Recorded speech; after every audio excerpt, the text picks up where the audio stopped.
본문 뒤에 있는 29절 말씀을 한번 보세요. 29절 위에 장 제목이 뭡니까? 여호수아와 엘르아살이 죽다. 엘르아살은 아론의 아들이거든요. 최고 지도자 여호수아가 죽었다. 오늘 우리가 교독했던 말씀은 여호수아가 이스라엘 백성들에게 꼭 이것을 했으면 좋겠다 하는 말을 남기는 거예요. 그런데 이 말을 하고 29절에 보니까 여호수아가 어떻게 했다고요? 죽었어요. 그러면 우리가 읽었던 말씀은 여호수아의 뭐가 되는 거예요? 유언이 되는 거죠. 여호수아의 유언이에요. 여호수아의 유언. 오늘 본문 말씀이 여호수아의 유언이에요.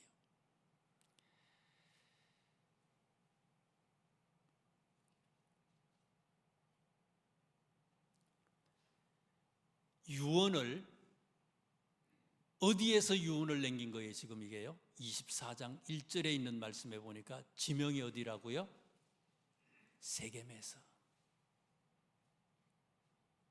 근데 사실은요, 여호수아가 이 세겜에서 유언을 남기는데 사실 이거는 여호수아의 생각에 의해서 이곳에 모인 게 아니에요.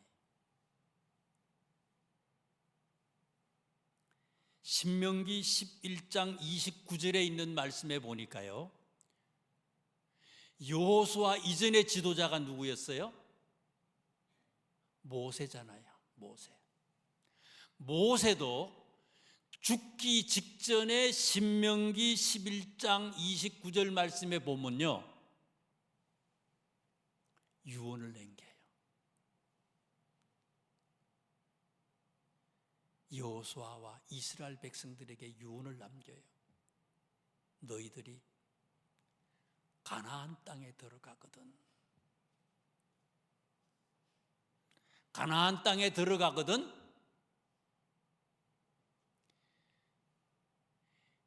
에발산과 그립심산이 있는 이곳 세겜에 가서 에발산을 향해서는 저주를 선포하고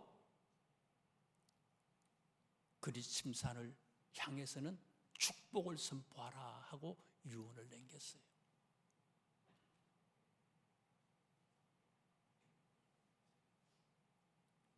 왜 모세가 이스라엘 백성들에게 이와 같은 유언을 남겼을까? 세겜에서 축복과 저주를 선포하라고 얘기를 했을까? 왜 모세가 그렇게 유언을 남기고 여호수아가 이 유언을 또 백성들에 하고 있을까? 이유가 뭘까?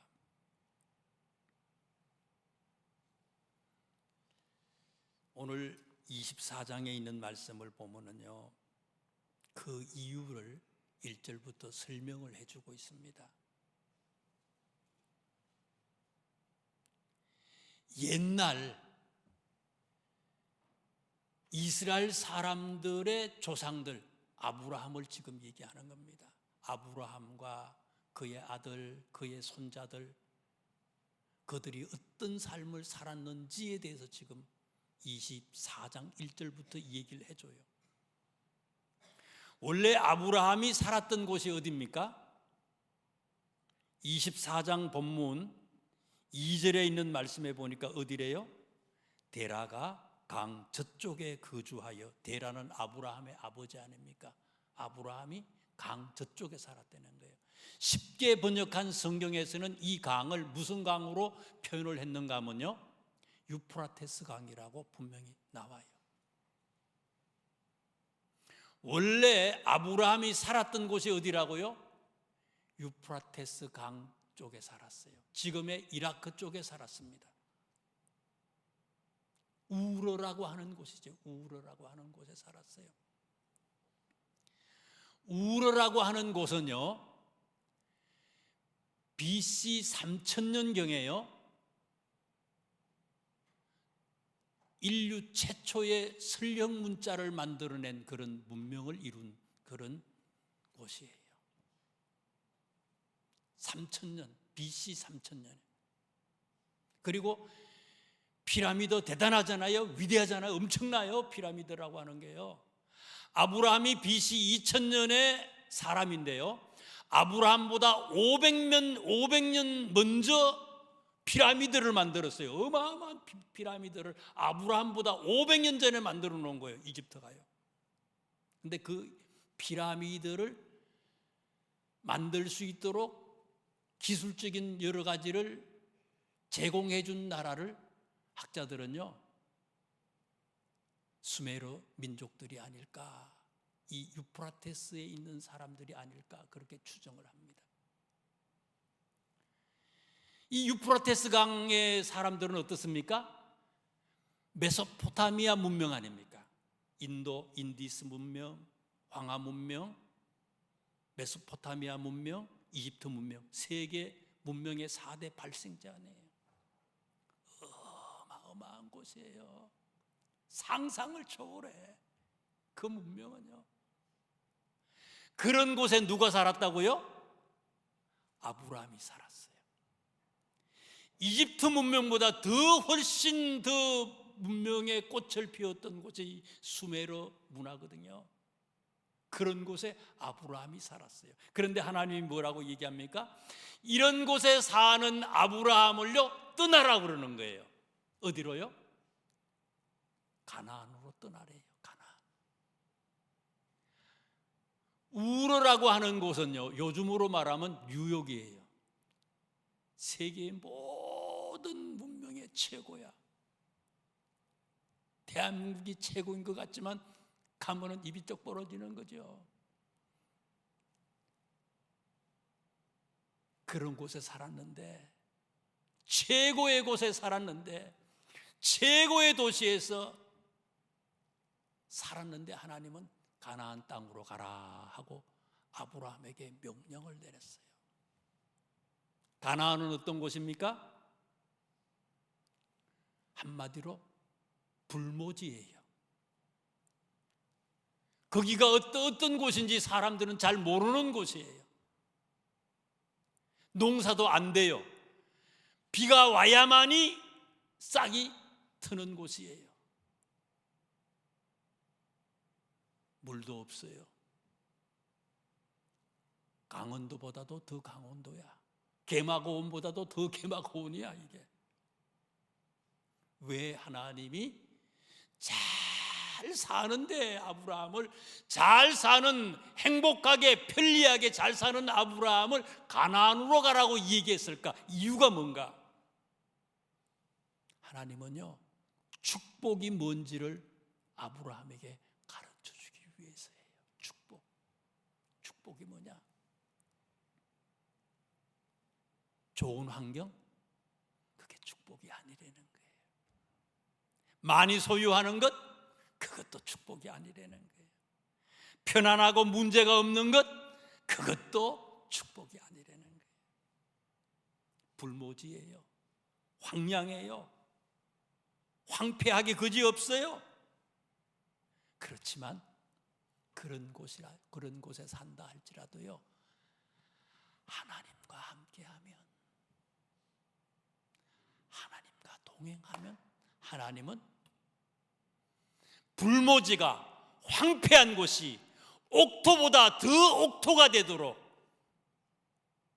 최고가 되도록 하나님은 축복해 주신다고 약속하는 거예요. 그게 축복이라는 거예요. 좋은 여건, 좋은 환경이 축복이 아니라, 없어도, 불편해도, 힘들어도 하나님과 함께하면 그것이 복이라는 거예요. 그거를 교훈하고 가르치기 위해서 좋은 곳에 살던 이 아브라함을 이 불모지 가나안으로 가라고 명령을 내렸습니다. 자, 그런데 오늘 본문 말씀에도 쭉 읽다 보면은요, 이 가나안에 왔어요. 처음에는 하나님과 동행하는 것 같았어요. 그런데 창세기 보면 어떻습니까? 아브라함이요, 흉년이 들잖아요. 흉년이 들고 어려우면 하나님께 부르짖고 하나님과 동행하기 때문에 염려하거나 걱정하지 말아야 되는데, 하나님을 믿으면서도요, 걱정이 앞서서 어디로 갔어요? 이집트로 내려가는 거예요. 나일강, 풍요로운 곳이라고 그곳으로 내려가는 거예요. 내려갔다가 부인 사라를 뺏길 뻔했잖아요. 아주 가정이 그냥 풍지박산될 뻔한 거예요.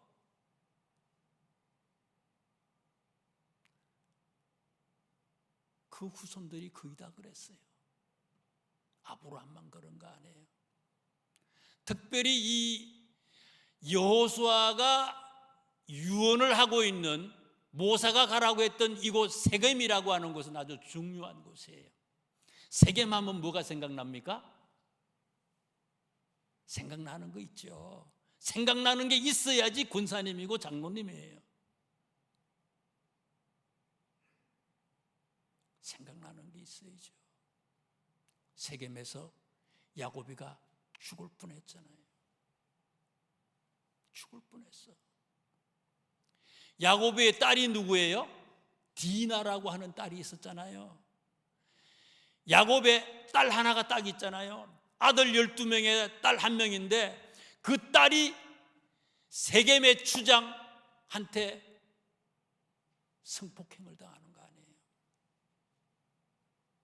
이건 뭐 난리가 난 거예요. 그래가지고 이 아들들하고 싸움이 붙어가지고 몰살당할 위기에 처하잖아요.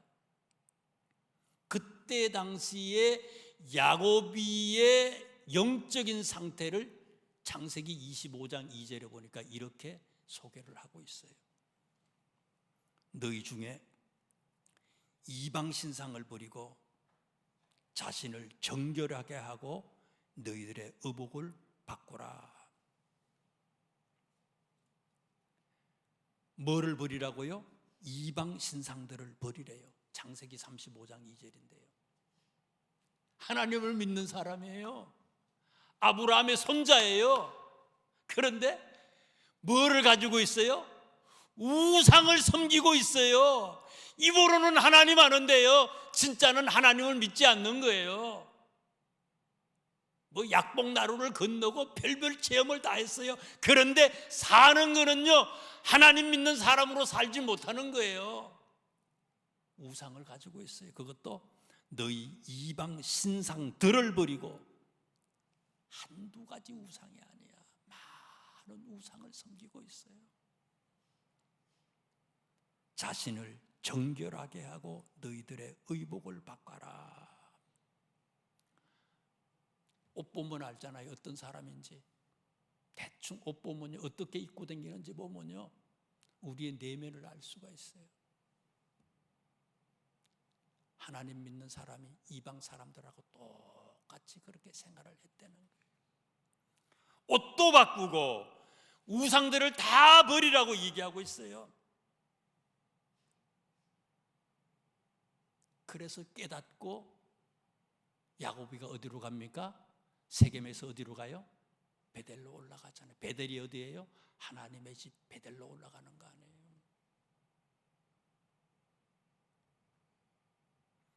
아브라함이나 그의 후손들이 축복을 축복으로 누리고 산 것이 아니라 세상을 흠모합니다.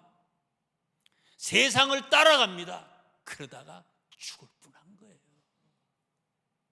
죽을 뻔한 거예요. 많이 모으면 무슨 소용이 있어요?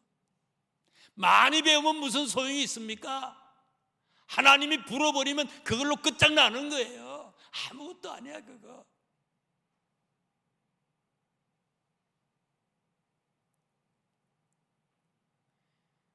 오늘 본문 14절에 있는 말씀 보세요. 오늘 본문 말씀 14절에 있는 말씀에도 보니까요, 그러므로 이제는 여호와를 경외하며 온전함과 진실함으로 그를 섬기라. 너희의 조상들이 강 저쪽과 애굽에서 섬기던 신들을 치워버리고 여호와만 섬기라. 왜 이런 유언을 했겠어요? 아직까지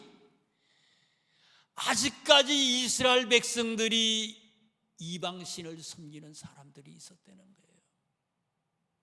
모세가 십계명 받으러 잠시 시나이 산에 올라갔을 때에 금방 우상을 만드는 민족 아니에요.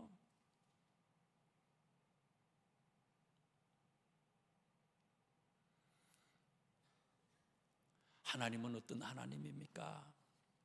5절에 보세요. 5절에 보니까요,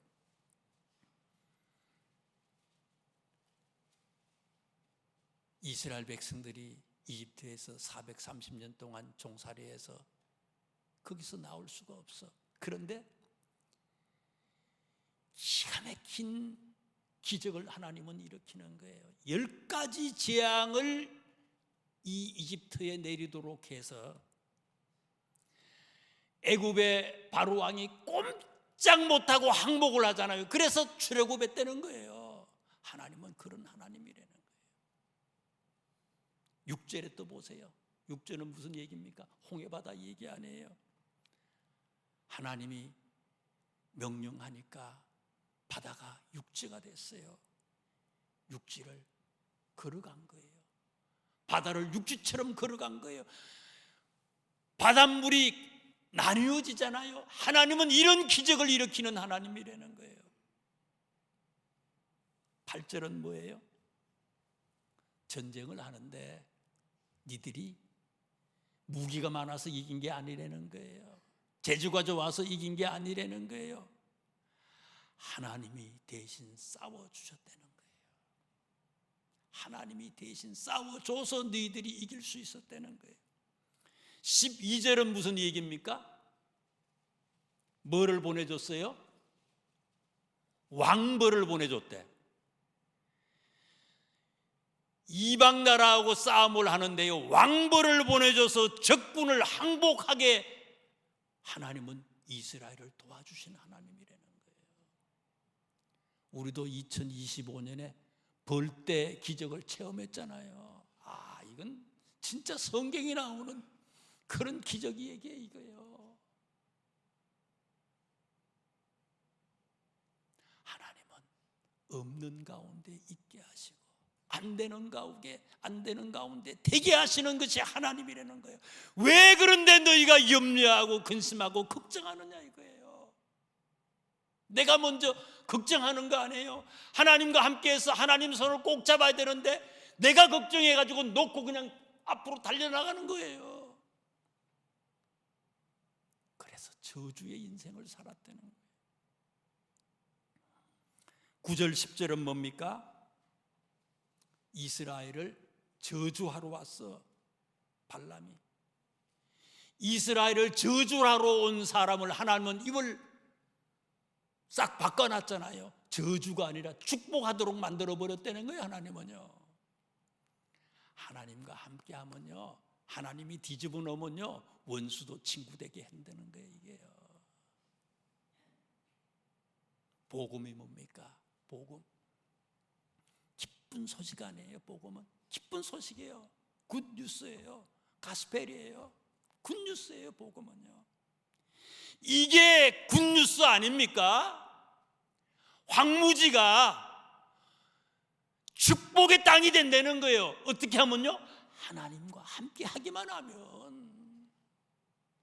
왜 이걸 모르느냐 이거예요. 그래서 이것을 이스라엘 백성들에게, 후손들에게 아주 다짐하고 꼭 축복의 사람이 됐으면 좋겠다, 이걸 염문해가지고 모세하고 여호수아가 세겜 땅, 세겜이라고 하는 땅은요, 구릉지에 있어요. 북쪽으로는 에발산이라고 하는 산이 있고요, 남쪽으로는 그립심산이라고 하는 산이 있는데, 산과 산 사이에 밑에 구릉지 있잖아요. 거기가 이제 세겜 땅이에요. 그래서 이 모세가 뭐라고 얘기하는 거면요, 북쪽을 향해서는, 북쪽은 항상 이스라엘을 괴롭히는 그런 족속들이 사는 곳으로 이렇게 표현이 되거든요. 북쪽을 향해서는 저주를 선포하려는 거예요. 북쪽처럼, 이방인들처럼 하나님을 신뢰하지 아니하면 너희들은 저주와 고통의 인생을 살 것이라고 하는 것을 똑똑히 알려는 거예요. 남쪽 그리심산 축복을 선포하려는 거예요. 없지만, 병들었지만, 고통스럽지만, 할 수 없는 가운데 있지만, 여기 보세요. 7절에 보세요. 너희의 조상들이 나 여호와께 부르짖기로. 여러분, 힘들고 안 돼도요, 하나님께 부르짖으면요, 보고만 하면 되는 거예요. 보고만 하면요, 하나님께서 역사하셔서 기적을, 이집트에서 기적을 일으킨 것처럼, 아브라함에게 기적을 일으킨 것처럼 오늘 우리들에게도 기적을 일으켜 주신다는 거예요. 이게 뭐라고요? 이게 복음이라는 거예요. 이게 기쁜 소식이에요. 여러분, 복음 중에 최고의 기쁜 소식이 뭐예요? 예수 그리스도 아닙니까? 최고의 기쁜 소식은 예수 그리스도예요. 무슨 주식에서 대박이 터졌다, 뭐 진급이 돼가지고 뭐 대단하다, 그것도 좋겠지만 그건 아무것도, 그건 잠시 있다가 없어져. 예수 그리스도는 진리예요. 예수 그리스도는요, 저주받을 우리들을요, 믿기만 하면은 다 구원받을 수 있도록, 뿐만 아니라 하늘나라의 상속자가 되도록 우리를 허락해 주셨잖아요. 그분 때문에 하늘나라의 상속자예요. 하늘나라의 유업을 이을 사람이라는 거예요. 최고의 복음이 예수 그리스도죠. 하나님과 동행하는 것, 예수 그리스도를 믿음으로 받아들이는 것. 2026년 그래서 표가 뭐라고요? 어디 있나? 붙여놨나요? 우리 다 같이 붙여놨어요? 네, 그러면 우리 다 같이 표를 한번 같이 제창을 해보겠습니다. 같이 하겠습니다. 외치겠습니다. 시작. 복음이면 충분합니다. 충분한 거예요. 다른 뭐가 필요가 없다는 거예요. 복음이면 충분한 거예요. 그런데 우리는 뭐예요? 자꾸만 복음이면 충분한데 이 충분한 거 말고 다른 거를 또 덤으로 또 자꾸만 그걸 요구하잖아요. 그러다가 복음은 사라져버리고요, 또 그게 우리의 전체의 소원이 돼버리는 거예요. 그러다가 폭망하는 거예요. 복음이면 충분해요. 2026년 복음이면 충분합니다. 주님과 거하는 한 해가 될 수 있기를 주님의 이름으로 축원합니다. 목표가 세 가지잖아요. 첫 번째, 한번 다 같이 외치겠습니다. 시작. 복음의 감격을 경험하는 예배. 복음의 감격을 경험하는 예배다. 예배라고 하는 정의를 어떻게 합니까? 정성구 박사라고 하는 총신대학교 그 실천신학 교수님이 썼던 책을 제가 신학교 때 읽어봤는데, 그 책에 그 선생님은요, 참 명쾌하게 기록을 했어요. 예배란 뭐냐? 이미 베풀어 주신 하나님의 은혜에 감사하는 거다. 앞으로 주실 게 아니에요. 이미 베풀어 주신 하나님의 은혜에 감사하는 거다. 이미 베풀어 주신 하나님의 은혜가 뭐예요? 예수 그리스도예요. 거기에 모든 게 다 있어요. You are my all in all이에요. 다 있어. 나의 모든 것이야. 다 들어가 있어. 그런데 보세요. 직장에 가면 뭘 줘요? 월급 주잖아요. 아프다고 마음대로 빠질 수 있어요? 무단결근할 수 있어요? 무슨 일이 있으면 아침에 일찍 나오래. 가야 되잖아요. 또 일이 있으면 밤새도록, 저는 회사 다닐 때 저도 회사 다녔으니까 밤을 새워서도 일을 했어요. 한 달에 한 일주일 정도는 거의 밤 11시, 12시, 뭐 10시까지도 했는 것 같아요. 왜 해요? 돈 받으니까 하는 거 아니에요. 복음의 감격을 경험하는 예배. 2026년도는요, 직장 생활도요, 안 빠져요. 예배도요, 주일날 11시 예배만 있는 게 아니잖아요. 9시 예배도 있고 11시 예배도 있고, 우리는요 새벽 예배도 있고요, 수요일 예배도 있고요. 수요일 예배는 몇인지 몰라가지고 못 오셔. 7시 30분입니다. 직장도 회사도요 어지간히 하시고 좀 수요일 예배도 나오셨으면 좋겠어요. 금요일 속회 예배도 있잖아요. 금요일 철야 예배도 있잖아요. 이제는 한 달에 한 번씩 첫째 주에 8시 30분. 모든 예배에 승리할 수 있는 우리 명석의 식구들이 다 될 수 있기를 주님의 이름으로 축원합니다. 집사님 되시고 권사님 되셔야 되잖아요. 권사님들은요 이런 예배에 승리하지 아니하면요 어떻게 권사님이라고 얘기할 수 있어요? 권사님 안 되는 거예요. 그건 오래 댕겼다가 어떻게 권사님이 될 수 있습니까? 그건 안 돼요. 예배를 예배답게 모든 예배에 승리할 수 있어야 되잖아요. 권사님 정도 되면요 11조도 할 수 있어야 되잖아요. 아무튼 복음이면 충분합니다. 첫 번째, 복음의 감격을 경험하는 예배. 2026년도 모든 예배에 승리할 수 있기를 주님의 이름으로 축원합니다. 두 번째는 뭐냐? 두 번째 다 같이 외치겠습니다. 시작. 아멘. 모든 세대에 뿌리 내리는 복음. 제가 이 두 번째를 이렇게 보면서 뭐가 생각났는가 하면요 마가 요한이 생각이 났어요. 마가 요한 한때 엇나갔잖아요. 엇나갔어. 이 마가 요한 때문에 바나바하고 바울이 다툼까지 있었잖아요. 초대교회에 큰 문제를 일으켰어요. 그렇지만 이 마가 요한이 돌아오잖아요.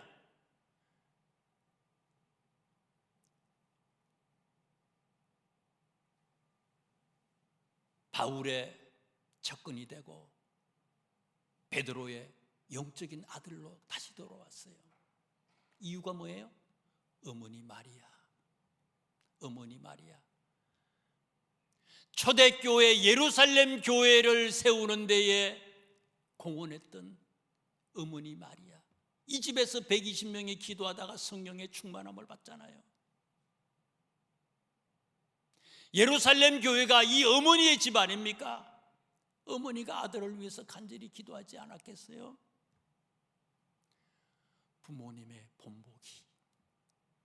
부모님의 본보기가 모든 세대에 복음을 뿌리내리게 하는 그런 원동력이 된다는 거예요. 먼저 믿은 우리들이, 부모들이 자녀들에게 본보기가 되게 하는 2025년. 세 번째 뭐예요? 다 같이 외치겠습니다. 세 번째 시작. 세 번째요. 세 번째가 그건가?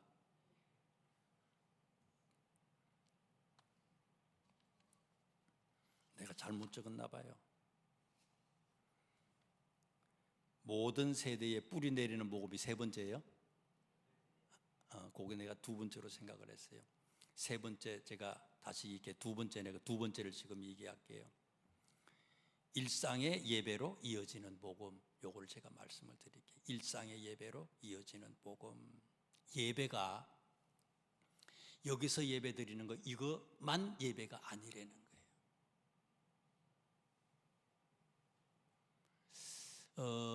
성경을 한번 이제 다 거의 시간 다 됐으니까 한번 찾아보겠습니다. 창세기 4장을 한번 펼쳐보세요.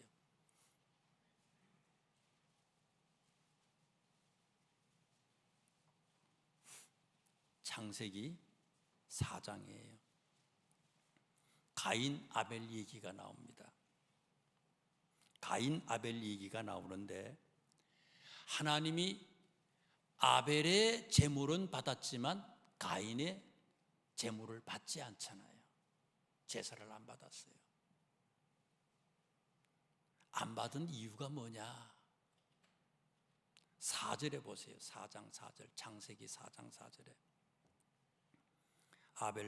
아벨은 자기도 양의 첫 새끼와 그 기름으로 드렸더니 여호와께서 아벨과 그의 제물은 받으셨으나 그 뒤에 보세요. 가인은 보세요. 가인과 그의 제물은 받지 아니하신지라. 자세히 여기 보시다 보면은요, 아벨의 제물은 받으셨으나 이렇게 하지 않고요, 아벨과 그의 제물은 받으셨으나 이렇게 표현을 했어요.